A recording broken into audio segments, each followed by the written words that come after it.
here real quick to do a quick little just encouragement about keeping the faith, because I had a great conversation with one of my girls the other day, and she was asking me, like, what is going on in your life? Like, you just seem to be doing so much better, which I am. Y'all, I can really tell you I am honestly and truly really happy right now. Just like really happy. Um just feeling like life is neutralizing, and I'm feeling good. I feel like everything is moving forward. I am constantly, and I do mean constantly doing my affirmations, constantly falling asleep to affirmations, and really testing. There's a verse in the Bible that says, test and see that the Lord is good. And I am, as many of you know, a decolonized and deconstructed Christian, but I am in no means a holy roller. But what really got me on this journey of really trying to lean in and have faith is starting to think more about law of attraction, LOA stuff.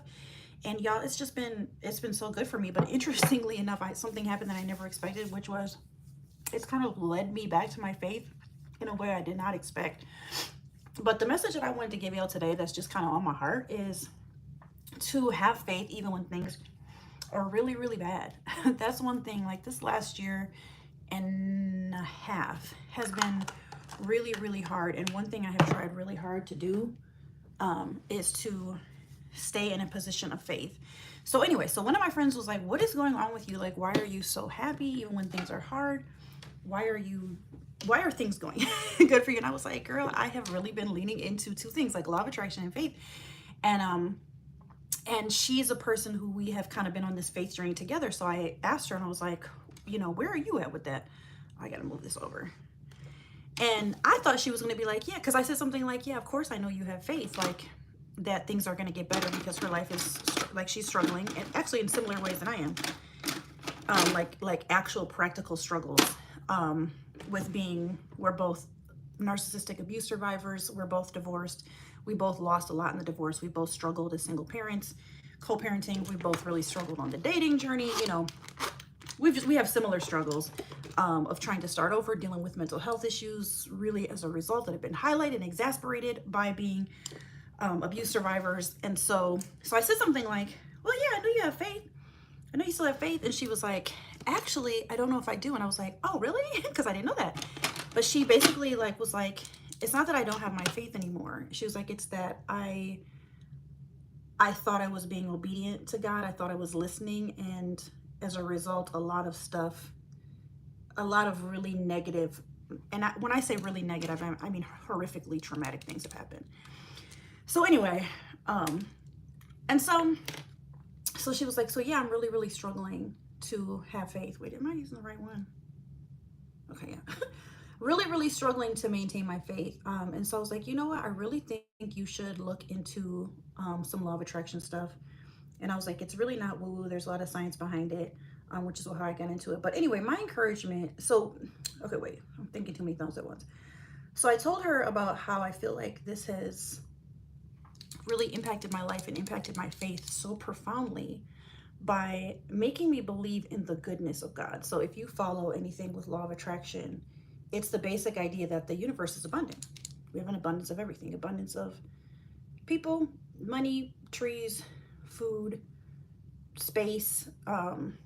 If you look at the earth and the universe, there is an abundance of everything, but we are taught scarcity because it keeps people in order, and it keeps people thinking that there's not enough. But there is, like, for example, even food. There's enough food on the planet that nobody has to starve. It's just not distributed. There's enough wealth on the planet that no one has to be in abject poverty. It's just not distributed. So even the idea for me of believing, because I grew up in, really, this must be gone. Note to self to order some. So I grew up with the idea that but if I had money, that meant someone else had to go without. If I had food, did you grow up in that generation where they used to tell you, you better eat your food or the children in Africa are going to starve? Anybody else grow up with that?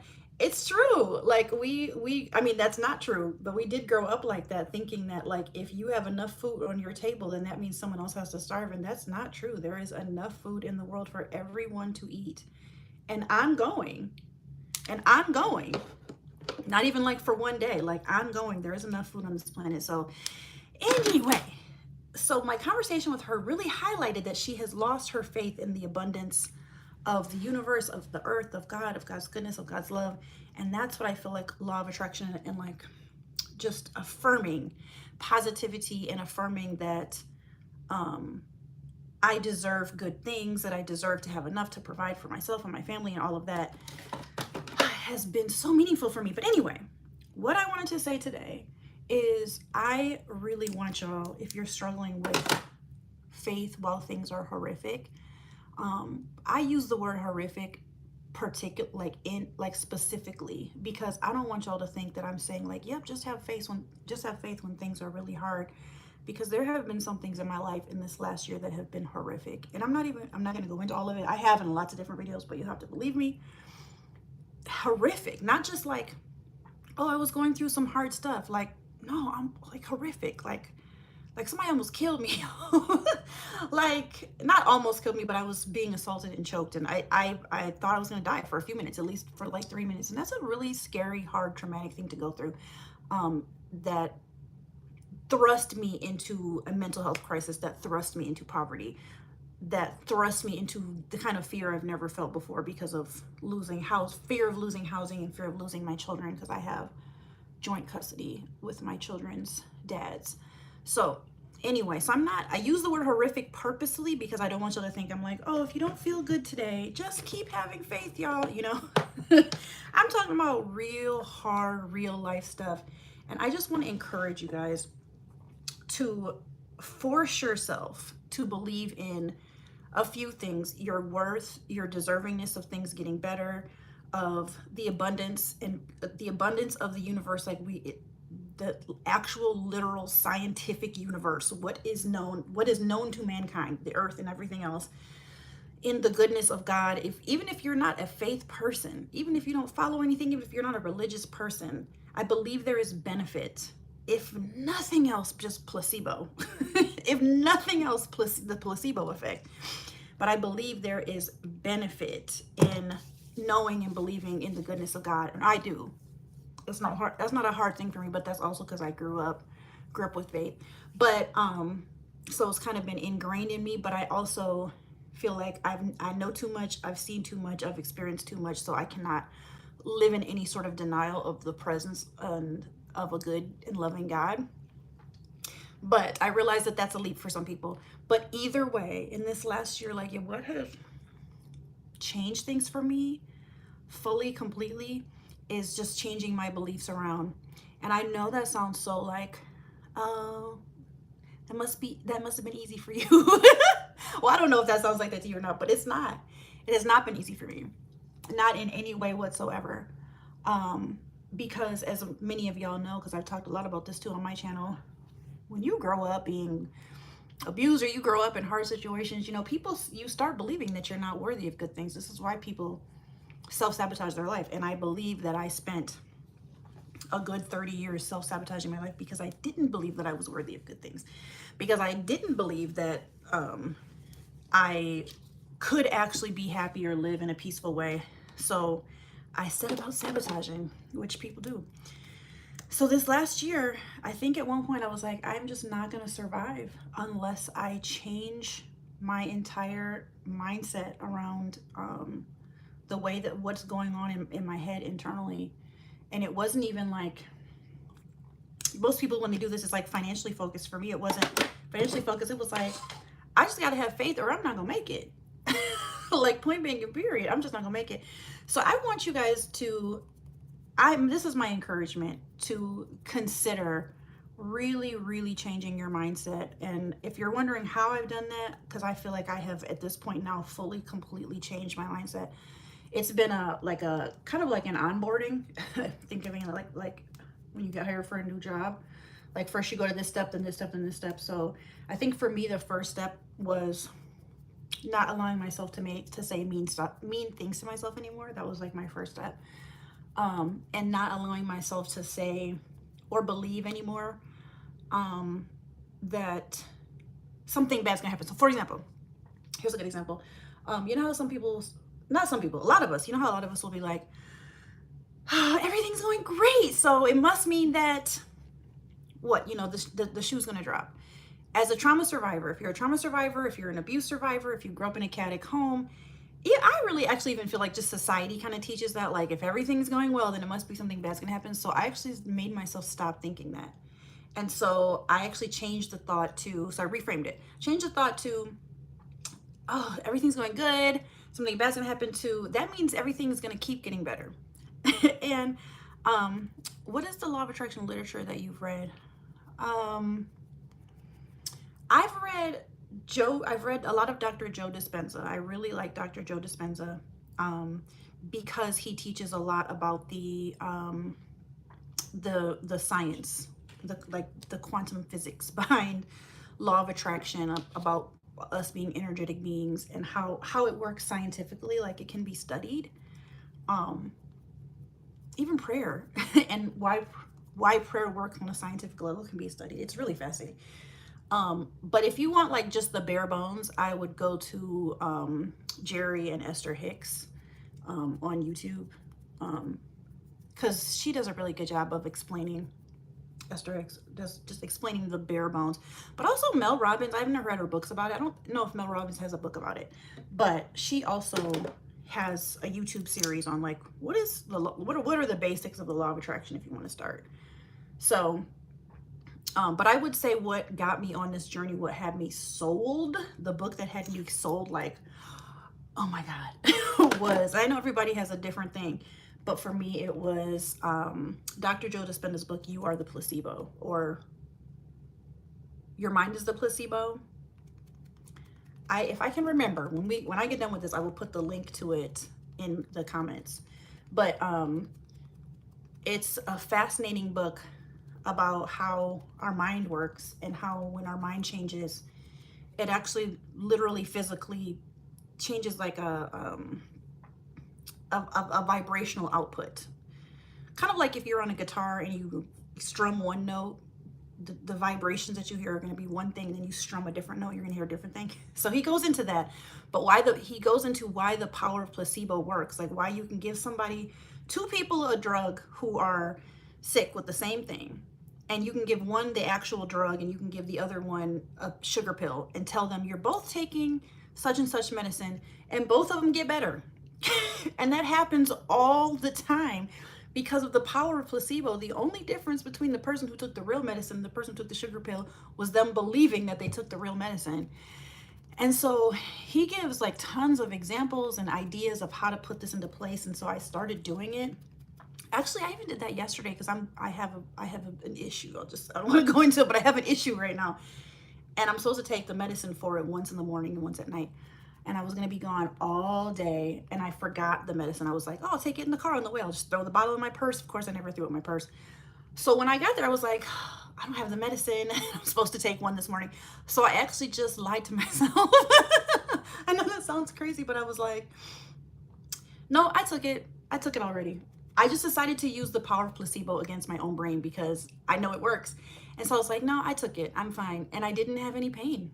I didn't have any of the pain that I've been having, like when I don't take the medication. So, so when I got home, like I did take the two of them because it's, you know, some medicine, it's like an allotted dose. So I did take the two I was supposed to take, but it was like not till 8 at night when I actually finally took them. But I didn't have any pain the whole day because I just used the power of placebo. So anyway, there's lots of little stuff like that just, it works. It really works, y'all. It really, really works. And so in this last year, I've been just like, I'm going to just fool myself into believing that, and everything is different than I've been taught. And really just believe, like fully believe everything is getting better in my life. I don't care. It's getting better.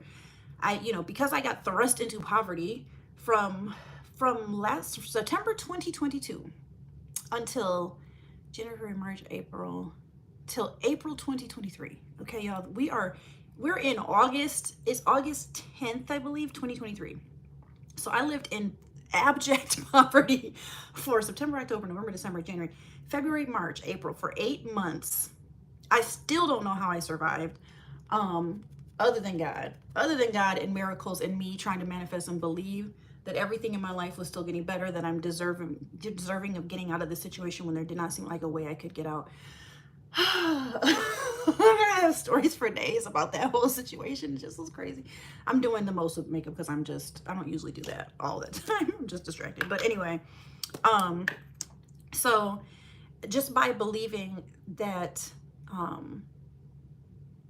those two, like a number of things, like changing my mindset, a number of things, but that God will provide.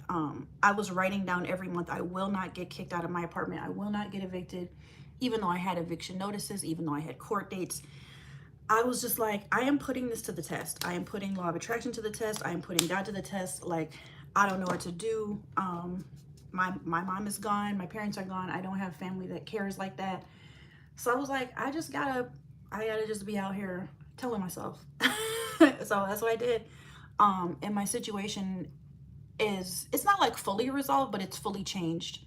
And I feel fully hopeful, and I feel fully like I'm not ever going back to that place again. I'm in a really good place, like moving forward. So, and just feeling really happy, really contented, really peaceful. And a lot of what LOA teaches is this idea that you should feel grateful every day, that you should wake up feeling intensely grateful for what you have, for whatever it is, whatever around you, that you got breath, that you got hair, whatever it is, your health. You feel intensely grateful, and then you have these things that you want, that you're trying to manifest. You know, like for example, I want a new mattress because my mattress is old and uncomfortable. So, but I'm still intensely grateful that I have a bed at all. You know what I mean? So it's not like I wake up every day like, oh, until I get a new mattress, I'm not going to sleep well. I'm like, no, I sleep great. Do I still need a new mattress? Yes, I do need a new mattress.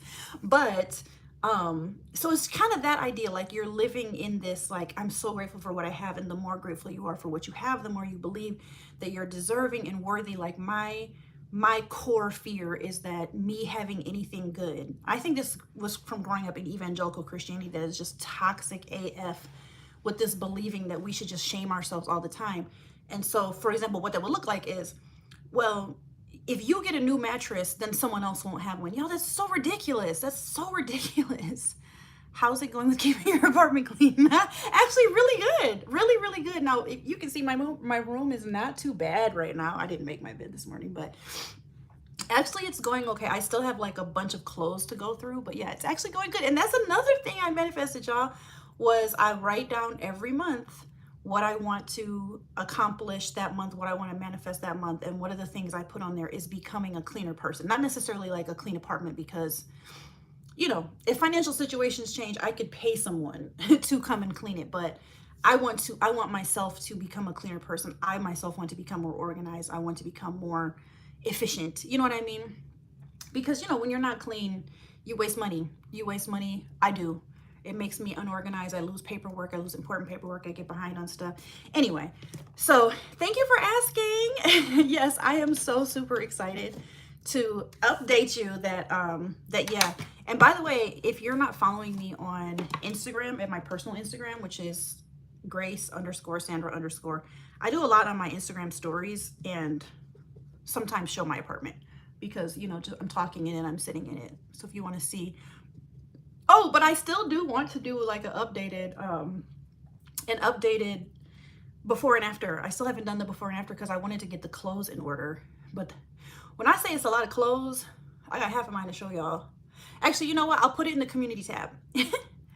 Oh, yes. I still struggle with clutter.